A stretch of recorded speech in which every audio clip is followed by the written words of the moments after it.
নমস্কাৰ মৰমৰ ছাত্ৰ ছাত্ৰীসকল তোমালোক সকলোলৈকে পুনৰবাৰ মৰম জনাইছোঁ আশা কৰোঁ তোমালোক সকলোৱে ঘৰতে পঢ়া-শুনা কৰি আছা আমি ইয়াৰ আগৰ ভিডিঅ' কেইটাত ত্ৰিকোণমিতিৰ যথেষ্টখিনি কথা আমি শিকিলোঁ প্ৰাথমিক কথাখিনি আমি শিকিলোঁ আজি আমি পুনৰ ত্ৰিকোণমিতিৰ এটা নতুন বিষয়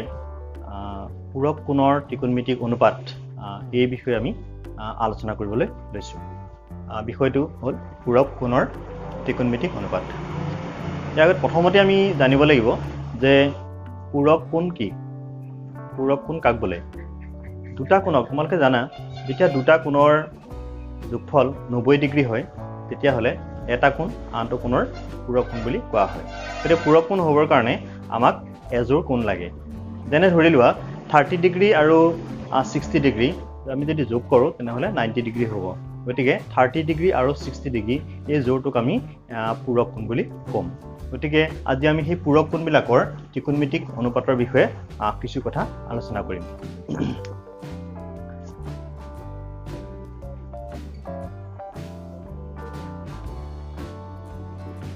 প্ৰথমে আমি এটা সমকোণী ত্ৰিভুজ আমি আঁকিছোঁ ত্ৰিভুজটোৰ নাম ABC দিছোঁ আমি ABC কোণৰ B কোণটো আমি সমকোণ বুলি ধৰি লৈছোঁ ত্ৰিভুজ ABCৰ এংগল B 90 ডিগ্ৰী এতিয়া আমি জানো যে ত্ৰিভুজৰ তিনিটা কোণৰ সমষ্টি 180 ডিগ্ৰী গতিকে যদি B কোণটো 90 ডিগ্ৰী হয় তেনেহ'লে বাকি থকা A কোণ আৰু C কোণৰ যোগফল কিমান হ'ব 90 degree angle A plus angle C equal to 90 degree অৰ্থাৎ A কোণ আৰু C কোণ আমাৰ এই ত্ৰিভুজটো কি হৈ আছে পূৰক কোণ হিচাপে আছে এতিয়া আমি A প্লাছ C কোণ 90 ডিগ্ৰীৰ পৰা আমি যেটো C কোণটোক আমি কেনেকৈ লিখিব পাৰিম 90 ডিগ্ৰী মাইনাছ A অৰ্থাৎ এই যেটো C কোণ ইয়াত আছে এই C কোণটো আমি 90 ডিগ্ৰী মাইনাছ A কোণ হিচাপে আমি লিখিব পাৰিম এতিয়া আমি এই কোণটোৰ সাপেক্ষে ত্ৰিকোণমিতিক অনুপাতবিলাকৰ মানবোৰ কেনেকুৱা হ'ব সেই বিষয়ে আমি আলোচনা কৰিম কি প্ৰথমতে চোৱা যে ত্ৰিভুজটোত আমি যদি A কোণটোক আমাৰ যোগমাখৰ কাৰণে আমি লওঁ তেনেহ'লে এই A কোণটোক সাপেক্ষে আমি আগতে কৈছোঁ যে কোণটোৰ লগত দুটা বাহু লাগি থাকে এটা হৈছে কৰ্ণ আৰু আনটো বাহু ইয়াতে AB গতিকে কোণটোৰ লগত লাগি থকা কৰ্ণৰ বাহিৰে যিটো বাহু সেই বাহুটোক আমি কি হিচাপে লওঁ ভূমি হিচাপে লওঁ যদি A কোণ আমি কনসিডাৰ কৰোঁ আমাৰ যোগমাখৰ কাৰণে তেতিয়াহ'লে ইয়াতে AB হ'ব আমাৰ ভূমি ভূমিটোক আমি B আখৰটোৰে আমি বুজাওঁ এইখিনি আগৰ ভিডিঅ'ত কৈছোঁ তথাপিতো পুনৰবাৰ আমি কৈছোঁ যে B অৰ্থাৎ ভূমিৰ ইংৰাজী শব্দ বেছৰ প্ৰথম আখৰটো যদি AB ভূমি হয় তেনেহ'লে তাৰ লগত লম্বভাৱে থকা BC বাহুটো হ'ব লম্ব এটোক আমি পাৰপেন্ডিকুলাৰ অৰ্থাৎ P আখৰটোৰে আমি বুজাইছোঁ আৰু বাকি থকা সমকোণৰ সন্মুখৰ বাহুটোক আমি সকলোৱে জানো এটো হাইপোটেনিউছ কৰ্ণ তাক আমি ইংৰাজী H আখৰটোৰে বুজাইছোঁ তেতিয়াহ'লে আমাৰ যিকেইটা ত্ৰিকোণমিতিক অনুপাত সেই অনুপাতকেইটা কোনকেইটা বাহুৰ হ'ব আমি প্ৰথমতে চাই লওঁ প্ৰথমতে সাইন A কোণ সাপেক্ষে সাইন অনুপাতটো কোন দুটা বাহুৰ হ'ব আমি চাওঁ আমি জানো যে some people have curly black hair turns purely black তেতিয়াহ'লে এই বাক্যটোৰ পৰা আমি সাইন অনুপাতটো কাৰ হ'ব P আৰু H ৰ some people have P আৰু H তেতিয়াহ'লে আমাৰ ইয়াত বাহুকেইটা যদি আমি চাওঁ কি পাম BC হ'ব আৰু H2 হ'ব AC ঠিক একে ধৰণে আমি cos অনুপাতটো যদি চাওঁ cos A B by H হলে কোন দুটা বাহুৰ অনুপাত হ'ব ভূমি আৰু অতিভুজ গতিকে AB আৰু AC ঠিক একে ধৰণে আমি বাকি কেইটা অনুপাতটো লিখো tan A অনুপাতটো P by B গতিকে BC by B AB sin cos tan এইকেইটা লিখিলো ঠিক তেনেকৈ আমি বাকি কেইটা অনুপাত আমি লিখিব পাৰোঁ এতিয়া আমি পুনৰ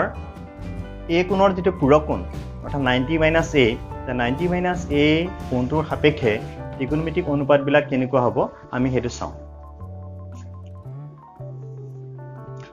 90 মাইনাছ a কোণটো যদি এবাৰ মই সূক্ষ্ম কোণ হিচাপে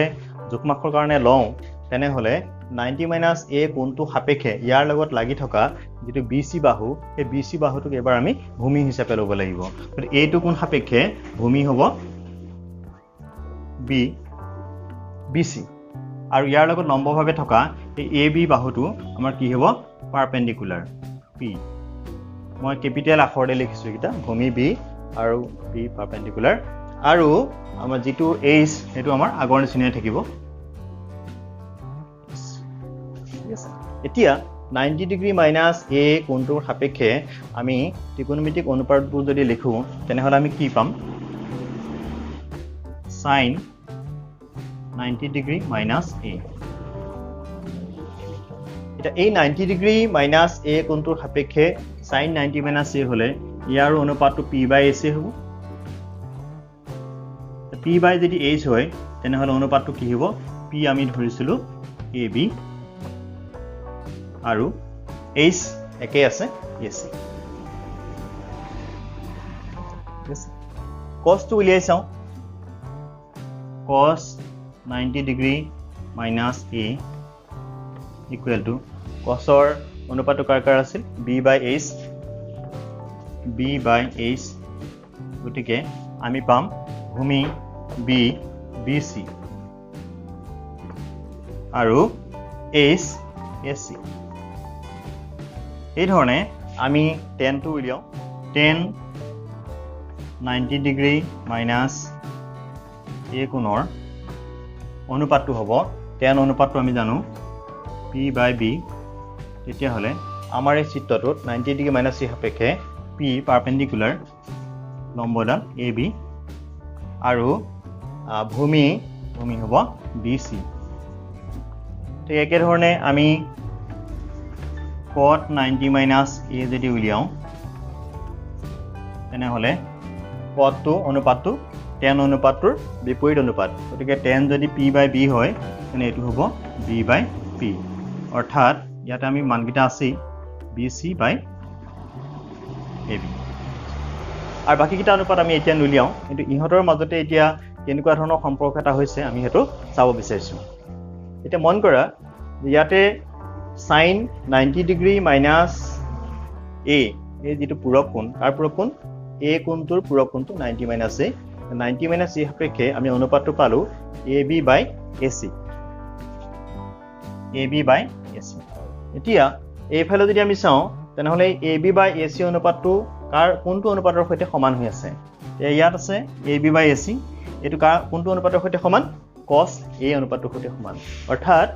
a কোণ সাপেক্ষে যেটো ত্ৰিকোণমিতিক অনুপাত cos a এই cos a ৰ সৈতে sin 90 degree minus a ab/ac সমান গতিকে আমি এই কোণটো লিখিব পাৰো sin 90 মাইনাছ a কাৰ সৈতে সমান হৈ গল ab/ac সমান cos a অনুপাতৰ সৈতে সমান গতিকে আমি এটা ৰিজাল্ট পালো আমি এটা ফলাফল পালো যত এটা সমকোণী ত্ৰিভুজৰ এটা সূক্ষ্মকোণ a ৰ সাপেক্ষে যেটো cos অনুপাত cos ত্ৰিকোণমিতিক যেটো অনুপাত a কোণ সাপেক্ষে cos a আৰু a কোণৰ পূৰক কোণ 90 মাইনাছ a তাৰ যেটো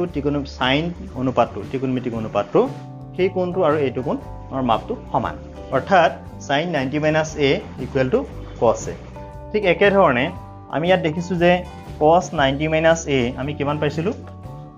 bc/ac পাইছিলো এটা সেই bc/ac অনুপাতটো আমি ইয়াত যদি চাওঁ তেনেহলে sin a ৰ মানৰ সৈতে সমান bc/ac গতিকে আমি ক'ব পাৰো যে sin 90 minus a equal bc/ac আৰু হেতু কাৰ সৈতে সমান sin a ৰ সৈতে সমান গতিকে আমি পুনৰ আনটা ফল পালো যত নেকি এটা সমকোণী ত্ৰিভুজৰ a কোণটোৰ sin অনুপাতটোৰ লগত তাৰ পূৰক কোণটোৰ cos অনুপাতটো সমান এটা cos 90 minus a is equal to sin a তো এই দুটা ৰিজাল্ট যদি আমি পুনৰবাৰ চাওঁ তেনেহলে দেখিবা যে এটা সমকোণী ত্ৰিভুজৰ এটা পূৰক কোণৰ সাপেক্ষে আমি যেটো ত্ৰিকোণমিতিক অনুপাত পাইছো sin 90 - a সেইটো a কোণটোৰ কোসাইন অনুপাতৰ সৈতে সমান sin 90 - a cos a অৰ্থাৎ sin টো cos লৈ পৰিৱৰ্তন হ'ল ঠিক একে ধৰণে আমি cos 90 - a কি পালো sin পালো অৰ্থাৎ cos টো sin লৈ পৰিৱৰ্তন হ'ল sin আৰু cos ইহঁত তাক সহ অনুপাত বুলি কোৱা হয় গতিকে পূৰক কোণৰ ত্ৰিকোণমিতিক অনুপাতৰ ক্ষেত্ৰত আমি দেখা পালো যে এটা অনুপাত তাৰ সহ অনুপাতলৈ পৰিৱৰ্তন হয় sin আৰু cos দেখাৰ পিছত আমি হেতু tan ৰ ক্ষেত্ৰটো আমি চাও আমি ইয়াতে পাইছো tan 90 - a = p/b অৰ্থাৎ কোন দুটা বাহুৰ অনুপাত ab/bc অনুপাত এতিয়া এই ab/bc অনুপাতটো যদি আমি চাও তেনেহলে আমি ইয়াতে লিখা আছে এটো cot a অনুপাতটো আছিল ab/bc গতিকে ইয়াৰ সৈতে সমান তেতিয়া হলে আমি দেখা পালো যে cot a অনুপাত আৰু tan 90 - a অৰ্থাৎ এই পূৰক কোণটোৰ অনুপাতটোৰ সৈতে সমান গতিকে আমি পালো ইয়াতে ab/bc ইয়াতে লিখিছো মই = cot a ঠিক আছে তেনেহলে tan অনুপাতটো তাৰ পূৰক কোণৰ সাপেক্ষে ললে ই cot a লৈ পৰিৱৰ্তন হয় ঠিক একে ধৰণে cot 90 - a = b/p কোন দুটা বাহুৰ অনুপাত bc/ab আৰু সেই bc/a টো আমি ইয়াত দেখিছো যে tan a ৰ সৈতে সমান গতিকে bc = tan a ঠিক একে ধৰণে আমি sec আৰু cosec-ৰ ক্ষেত্ৰতো আমি অনুপাতকিটা পাম মানে sec আৰু cosec-ৰ ক্ষেত্ৰত কি হ'ব sec 90 - a অৰ্থাৎ a কোণটোৰ পূৰক কোণৰ sec অনুপাতটো তাৰ সৈতে সমান হ'ব তাৰ সহ অনুপাত cosec-ৰ সৈতে সমান হ'ব আৰু আমি যদি cosec লিখো তেনেহলে 90° - a = sec a ৰ মানৰ সৈতে সমান হ'ব গতিকে আমি ৰিজাল্ট কিটা কি পাৰো দুটা ৰিজাল্ট থাকি গৈছিল আমি ইয়াতে লিখি দিছো sin 90 - a = cos a আৰু cos 90° - a = sin গতিকে আমি এই ত্ৰিভুজটোৰ এটা কোণ আৰু তাৰ পূৰক কোণৰ ত্ৰিকোণমিতিক অনুপাত বিলাকৰ বিষয়ে আলোচনা কৰি আমি এটো সিদ্ধান্তই পালো যে পূৰক কোণৰ সাপেক্ষে লোৱা ত্ৰিকোণমিতিক যেটো অনুপাত তাৰ সহ অনুপাতলৈ পৰিৱৰ্তন হয় অৰ্থাৎ sin টো cos লৈ পৰিৱৰ্তন হ'ব cos টো sin লৈ পৰিৱৰ্তন হ'ব তেনে tan টো cot লৈ পৰিৱৰ্তন হ'ব cot টো tan লৈ আৰু sec cosec লৈ আৰু cosec অনুপাতটো sec অনুপাতলৈ পৰিৱৰ্তন হ'ব এইখিনি হৈছে পূৰক কোণৰ ত্ৰিকোণমিতিক অনুপাতৰ বিশেষ মান এতিয়া এইখিনি কেনেকুৱা ক্ষেত্ৰত ব্যৱহাৰ হ'ব পাৰে আমাৰ কিতাপৰ গণ্ডিৰ ভিতৰত যদি আমি পাতিব বিচাৰো তেনেহলে ইয়াৰো কিছুমান ব্যৱহাৰ আছে যেনে আমি ইয়াৰ আগৰ পাঠটোতে আলোচনা কৰিছো যিকেইটা আমাৰ বিশেষ কোণ যিকেইটাৰ সাপেক্ষে আমি যোগমাখবিলাক সাধাৰণতে আমি কৰিব পাৰো বিশেষ কোণকেইটা আছিল 0° 90° বাদ দিলে 30°, 45 আৰু 60°. সো এই কোণকেইটা সাপেক্ষে আমি ত্ৰিকোণমিতিক অনুপাতবিলাকৰ মানবোৰ উলিয়াইছিলো কিন্তু যদি কোণটো এইকেইটা কোণৰ ভিতৰত নাথাকেও তেনেহলেও আমি কিছুমান অনুপাতৰ ক্ষেত্ৰত আমি সমস্যা সমাধান কৰিব পাৰো যেনেকুৱা ধৰণৰ এটা সৰু কোৱেশ্চন এটা মই লিখি দিছো যেনে ধৰি লোৱা আমাৰ এনেকুৱা ধৰণৰ এটা প্ৰশ্ন হ'ব পাৰে কোৱেশ্চন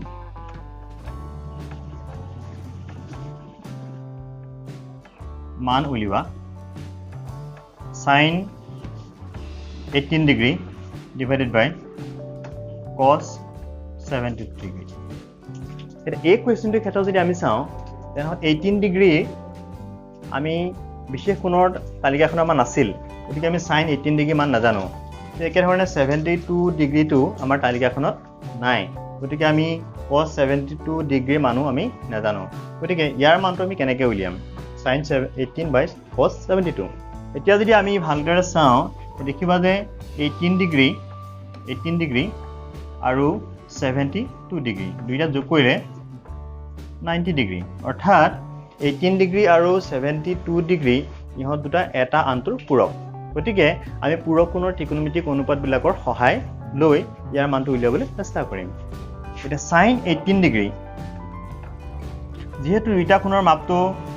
যোগ কৰিলে 90° হয় গতি 18° টোক আমি লিখিব পাৰিম 90 minus 72 আৰু তলত cos 72°. 90 minus 70 মানে 18 হৈ আছে এতিয়া যদি আমি এই অকণমান আগত লিখা পূৰক কোণৰ অনুপাতবিলাক চাওঁ তেনেহ'লে তাত আমি এটা পাইছিলোঁ sin 90 - a হ'লে কাৰ সৈতে সমান হয় cos a সৈতে সমান হয় অৰ্থাৎ a কোণৰ cos অনুপাতৰ সৈতে সমান তেনেহ'লে আমি ইয়াত পাম sin 90 - 72 ইয়াত a কোণটো হৈছে 72 গতিকে sin 90 - 72 হ'লে আমি কিমান পাম cos 72 ডিগ্ৰী পাম আৰু তলত cos 72 ডিগ্ৰী আছে এতিয়া আমি cos 72 ডিগ্ৰীৰ মান যিয়েই নহওক লাগিলে আমি cos 72 ডিগ্ৰী তলৰ মানটোৰে হৰণ কৰিলে আমি কি পাম 1 পাম অৰ্থাৎ যদিও আমি এই 18 ডিগ্ৰী আৰু 72 ডিগ্ৰীৰ সাইনৰ অনুপাত বা cos অনুপাতটো আমি নাজানো তালিকাত নাই তথাপিতো এনে ধৰণৰ সমস্যাবোৰ সমাধান কৰোঁতে আমি সেই পূৰক কোণৰ ত্ৰিকোণমিতিক অনুপাতৰ কথাবোৰ আমি ইয়াতে ব্যৱহাৰ কৰিছোঁ আৰু সেই হিচাপে আমি ইয়াৰ মানটো কিমান পালো sin 18 ডিগ্ৰী বাই cos 72 ডিগ্ৰীৰ মানটো আমি পালো 1 গতিকে এনেকুৱা ধৰণে আমি ত্ৰিকোণমিতিৰ আন কিছুমান সমস্যা আমি সমাধান কৰিব পাৰোঁ আমি আৰু এটা সৰু কুৱেশ্যন এটা পুনৰ লিখিব বিচাৰিছোঁ আমি এই সৰু প্ৰশ্নটো আমি লৈছোঁ ইয়াতে যদি tan twice a equal to cot a minus 18 degree twice এটো এটা সূক্ষ্ম কোণ তেনেহ'লে আমি a কোণটো কিমান হ'ব এই মানটো আমি উলিয়াব লাগে তো ইয়াতে আমি 18 ডিগ্ৰী কথা আছে য'ত নেকি আমি সেইবিলাক ত্ৰিকোণমিতিক অনুপাতৰ মান আমি পোৱা নাই ইয়াত আমি কি কৰিম আমাক দিয়া আছে যে tan twice a equal to cot a minus 18 degree এতিয়া আমি অলপ আগত পাইছোঁ যে tan অনুপাতটো আমি cot অনুপাতলৈ পূৰক কোণৰ ত্ৰিকোণমিতিক অনুপাতৰ সহায়ত পৰিৱৰ্তন কৰিব পাৰোঁ ঠিক একেদৰে cot অনুপাতটোক আমি tan অনুপাতলৈ পৰিৱৰ্তন কৰিব পাৰোঁ তো ইয়াতে আমি কোনটোৰ মান পাবৰ কাৰণে অনুপাতটোক আমি ইয়াৰ পৰা এলিমিনেট কৰিব লাগিব আমি অপনয়ন কৰিব লাগিব তাৰ কাৰণে দুইফালে হয় tan থাকিব লাগিব নহ'লে cot থাকিব লাগিব এতিয়া আমি পূৰক কোণৰ ত্ৰিকোণমিতিক অনুপাতকেইটাত আমি পাইছোঁ এটা কথা যে cot 90 minus a is equal to tan a য'ত a কোণটো এটা সূক্ষ্ম কোণ ইয়াতে আমাক দিয়া আছে এই twice a কোণটো এটা সূক্ষ্ম কোণ গতিকে আমি কি কৰিব পাৰিম যে এই tan twice a আমি কটলৈ পৰিৱৰ্তন কৰিব পাৰিম যদিহে twice a কোণটোক আমি পূৰক কোণ হিচাপে আমি লিখোঁ তেতিয়া আমি কি পাম tan twice a equal to আমি লিখিব পাৰোঁ এইদৰে cot 90 minus twice সোঁফালে কি আছিল cot a minus 18 degree so tan twice a equal cot 90 minus a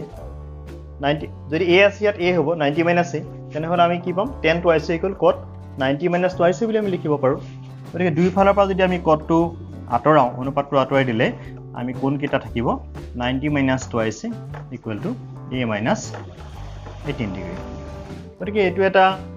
equation হৈ গ'ল সমীকৰণ হ'ল এই সমীকৰণটো আমি সমাধান কৰিলে কি পাম twice টো ইফালে নিলে আমি 30 হ'ব আৰু 90 plus 18 ডিগ্ৰী হ'ব 108 ডিগ্ৰী আৰু গতিকে a কোণৰ মানটো হ'ব 108 ডিগ্ৰী ডিভাইডেড বাই 3 36 ডিগ্ৰী গতিকে আমি এই ধৰণে পূৰক কোণৰ ত্ৰিকোণমিতিক অনুপাতবোৰ ব্যৱহাৰ কৰি এনেকুৱা ধৰণৰ য'ত নেকি যিবোৰ কোণ আমাৰ বিশেষ কোণকেইটাৰ ভিতৰত নাই তথাপি তেনেকুৱা কোণ যদি আমি থাকে সেই তেনেকুৱা ধৰণৰ কুৱেশ্যনবিলাকো আমি পূৰক কোণৰ ত্ৰিকোণমিতিক অনুপাতৰ সহায়ত আমি সমাধান কৰিব পাৰোঁ চ' এইদৰে এই ইকুৱেলটো আমি কিমান পালোঁ 36 ডিগ্ৰী পালোঁ চ' এনেকুৱা কেইবাটাও কুৱেশ্যন তোমালোকৰ কিতাপত আছে সেইখিনি চাবা অনুশীলনীত আৰু এইবিলাক তোমালোকে প্ৰেক্টিছ কৰিবা গতিকে আজিলৈ ইমানেই আৰু পৰৱৰ্তী খণ্ডত আমি বেলেগ এটা বিষয় লৈ তোমালোকৰ মাজলৈ আহিম ধন্যবাদ